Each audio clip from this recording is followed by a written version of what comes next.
नमस्कार दोस्तों, एक बार फिर से स्वागत है आप सब लोगों का मेरे YouTube चैनल में। आज हम लोग पढ़ने वाले हैं बहुत ही शानदार प्यारी कहानी जो कि 8th क्लास का चैप्टर है और इस चैप्टर का नाम है दिस इज जोडीज फोन।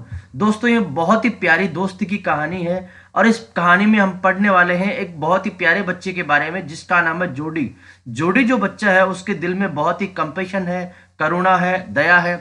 किस प्रकार की एक शानदार कहानी है, इसमें चलिए आगे बढ़ते हैं दोस्तों। देखिए दोस्तों, जोडी जो बच्चा है उसके फादर का नाम है पेनी और पेनी जो है उनको एक रेटल स्नेक के द्वारा काट लिया गया है।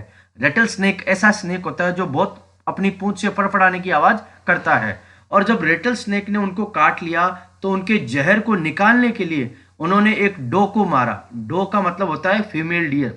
उसको मारा, उसका हार्ट और लिवर निकाला और उसको काम में लिया ताकि उस पॉइजन को वो निकाल सके। और इस प्रकार से अपनी जान को बचाने के लिए उन्हें एक डियर को मारना पड़ा।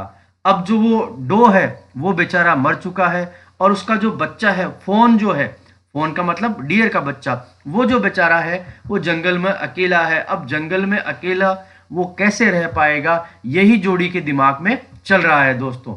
जोड़ी जो है अपने फादर के पास में बैठा हुआ है लेकिन उसके ख्यालों में अभी भी वो फोन है। उसके अलावा उसके दिमाग में कुछ भी नहीं आ रहा है।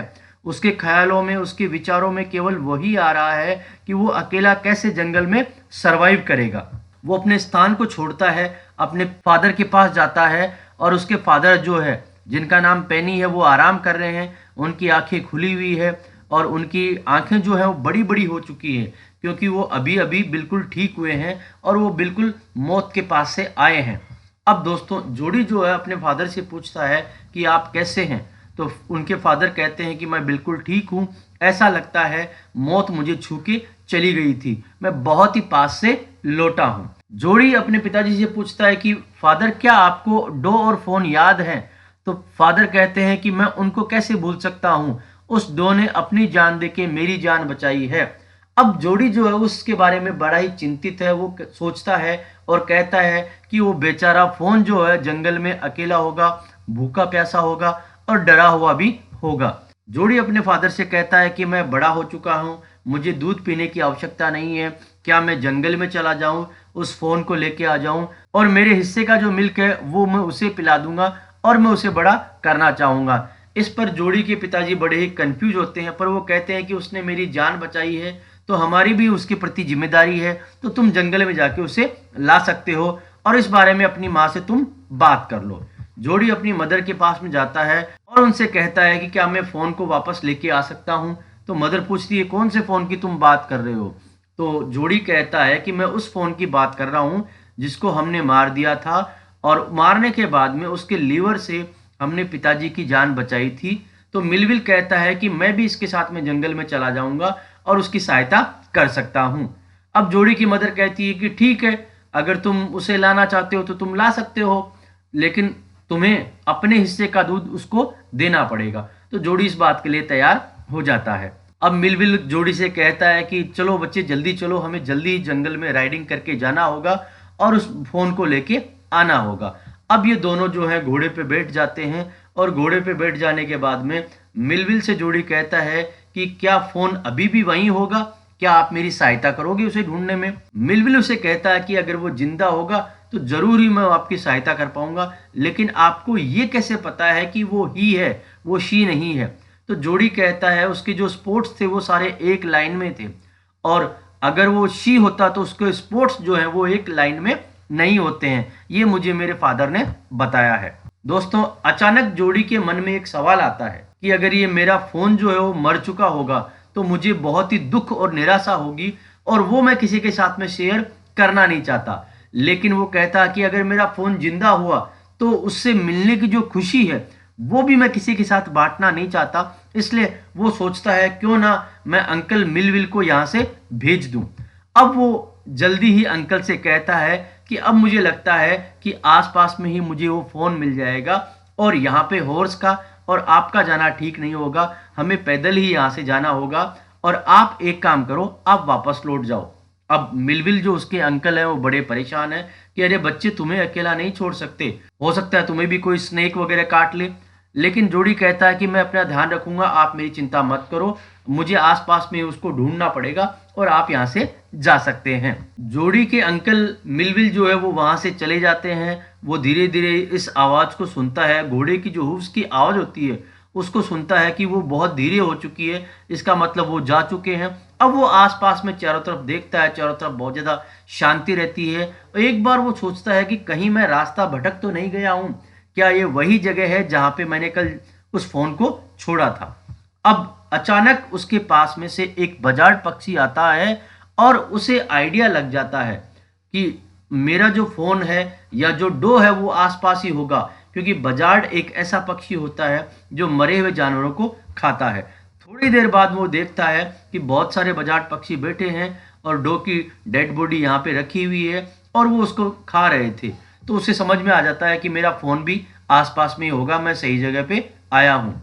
वो चारों तरफ देखने लगता है, फोन को ढूंढने का प्रयास करता है और वो सोचता है क्या ये वही जगह है जहां पे मैं कल आया था, क्योंकि फोन उसे कहीं भी दिखाई नहीं दे रहा था।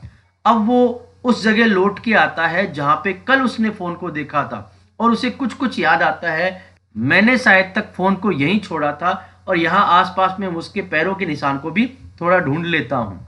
और थोड़ी ही देर बाद में वो बहुत ही सरप्राइज हो जाता है, क्योंकि उसके सामने जो है फोन उसे नजर आता है। वो अपने चेहरे को ऊपर की तरफ उठा रहा है। वो बेचारा बहुत ही ज्यादा शिवरिंग कर रहा था, डर रहा था, कांप रहा था, क्योंकि उसने अपनी मदर को खो दिया था।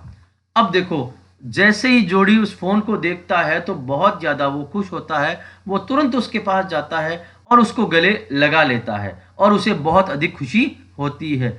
आज जोड़ी के ये जीवन का एक बहुत ही अधिक खुशी का पल था दोस्तों।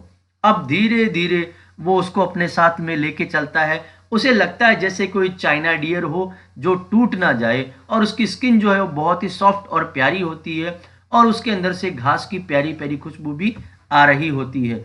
जोड़ी जो है इस समय बहुत ही खुश नजर आ रहा है और धीरे धीरे उसे वो लेके चलता है, उसे अपनी बाहों में उठा लेता है और उसके पैर जो है नीचे की तरफ लहरा रहे हैं और उसको जितनी दूर वो लेके जा सकता है उतनी दूर वो उसकी अपनी आर्म्स में लेके चला जाता है। जोड़ी डर जाता है कि कहीं ये फोन जो है किक ना मारे और अपनी मदर को देख के चीखे चिल्लाए नहीं, इसलिए वो उस रास्ते को छोड़ के दूसरे रास्ते से चला जाता है जहां पे उसकी मदर नहीं थी। और उसको इस तरह से ले जाना उसके लिए बड़ा ही मुश्किल था, क्योंकि जोड़ी भी एक छोटा बच्चा था और फोन में थोड़ा वजन भी था और आसपास में जो छोटी छोटी ग्रास थी और जो पौधे थे उसमें वो बार बार टकरा रहा था और उसका वजन उसको लेके जाना थोड़ा मुश्किल सा लग रहा था। लेकिन धीरे धीरे जोड़ी जो है छोटी पगडंडी पे पहुंच गया और यहां से उसके घर का जो रास्ता था वो बिल्कुल शुरू हो रहा था। और दोस्तों, अब जोड़ी बहुत ज्यादा थक चुका था और उसने सोचा क्यों ना मैं थोड़ी देर आराम कर लूं। वो थोड़ी देर रुक जाता है और फोन को भी आराम करने के लिए छोड़ देता है और वो देखता है कि फोन जो है वो बहुत ही आराम से बैठा हुआ था। उसे अचानक अपने फादर की एक बात याद आती है कि फोन जो है तुम्हारे पीछे पीछे चलेगा अगर तुम उसे कुछ देर के लिए अपने हाथों में लेके चलते हो। तो उसने सोचा क्यों ना मैं भी ऐसा ही करता हूं कि फोन भी मेरे पीछे पीछे चलने लग जाए, और ऐसा ही होने लगता है। वो पहले उसको हाथों में लेता है और फिर उसे छोड़ देता है और आगे बढ़ने लगता है और फोन भी धीरे धीरे लड़खड़ाते हुए कदमों से उसके पीछे चलता है। अब उसको बहुत अधिक खुशी होती है, क्योंकि ये जो फोन जो था वो उसका अपना था और उसे बहुत ही अधिक प्यारा था। उसको इस बात की बहुत अधिक खुशी हो रही थी कि अंततः उस फोन ने उसको स्वीकार कर लिया है। अब धीरे धीरे उस रास्ते तक वो पहुंच चुका है जहां से उसका घर जो है बहुत नजदीक था और वो अपने घर पे लगभग पहुंचने ही वाला था दोस्तों। अब जोड़ी के मन में एक आइडिया आता है, क्यों ना मैं एक काम करूं, मेरे जो फादर पेनी है मैं उनके रूम में जाता हूं और फोन को भी धीरे से वहां लेके जाता हूं और वो बहुत अधिक खुश होंगे इसे देख के। लेकिन ये क्या, सीढ़ियों के पास में ही फोन जो है वो रुक जाता है, वो ऊपर चढ़ने से मना करता है। इसका मतलब वो ऊपर नहीं चढ़ पाता है। अब दोस्तों, जोड़ी सोचता है कि मुझे इसे ऊपर तो लेके जाना ही होगा। वो उसे उठा लेता है और अपने फादर के पास लेके जाता है। और दोस्तों, जैसे ही फादर उस बच्चे को देखते हैं, उस फोन को देखते हैं, तो वो बहुत अधिक खुश होते हैं और कहते हैं कि अच्छा, तुम इसको लेके आ ही गए, आखिर तुमने इसे ढूंढ ही लिया। चलो तुमने बहुत ही अच्छा काम कर लिया है, क्योंकि हमने इसकी माँ को मार दिया था और अब इसकी जिम्मेदारी तुम उठा रहे हो। जोड़ी फिर किचन में जाता है। फोन भी धीरे धीरे लड़खड़ाते हुए कदमों के साथ में उसके पीछे आता है। किचन में एक पैन के अंदर थोड़ा दूध रखा हुआ होता है, उसकी क्रीम को वो हटाता है और उसके बाद में एक छोटे से बर्तन में वो दूध रखता है और उसको फोन के पास लेके जाता है। वो उसे दूध पिलाना चाहता था। अब देखिए, अब वो उसके दूध पीता नहीं है। अब जोड़ी के दिमाग में अचानक एक आइडिया आया। उसने अपनी फिंगर को उस मिल्क में डिप किया और उसके बाद में धीरे से उसने उस फोन के मुंह में डाल दिया और वो उसने लालच से उसको शक करने लगा, वो दूध को पीने लगा और धीरे धीरे वो जो फोन है वो इस प्रकार से दूध को पीने लग जाता है और वो बहुत अधिक सेटिस्फाई हो चुका होता है। अंततः इस फोन ने दूध पीना स्वीकार कर लिया और अपने नए मालिक जो कि जोड़ी है उसको भी स्वीकार कर लिया। तो दोस्तों, ये थी बहुत ही प्यारी कहानी जिसमें जोड़ी नाम का जो एक बच्चा है, किसी परिस्थिति कारण से उसे इस फोन की माँ जो है डो, उसको मारना पड़ता है और वो अपनी जिम्मेदारी को समझता है और उस फोन को अपने पास लाता है और उसको पालने की जिम्मेदारी को अपना लेता है। दोस्तों, मैं उम्मीद करता हूँ ये वीडियो आपको पसंद आया होगा। इसी प्रकार के अन्य वीडियोस को देखने के लिए प्लीज हमारे चैनल को सब्सक्राइब कीजिए। Thank you so much.